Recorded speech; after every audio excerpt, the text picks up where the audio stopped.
A rare 3 feet long flying snake was spotted in Coimbatore district's Kalampalayam village by residents. The villagers then frantically called snake rescuers to trap the reptile, which was spotted flying and crawling from one tree to another.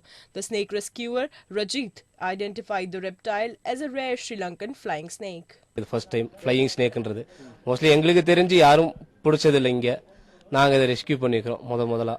எங்களுக்கு இது கொஞ்சம் அரிய வகைன்றக்காட்டி கொஞ்சம் ஆர்வமாகவும் இருக்குது, அபூர்வமாகவும் இருக்குது. The species is known to be found in dry zone lowlands and parts of intermediate climate zones in Sri Lanka. இதோட habit பார்த்தீங்கன்னா மரத்தில் என்ன ஹைட்டில் இருந்தாலும் அந்த ஹைட்லேருந்து ஏருக்கு தகுந்த மாதிரி பாடியை ஃப்ளாட் பண்ணி அழகாக லேண்ட் ஆகி மூவ் ஆகிட்டே இருக்கும்.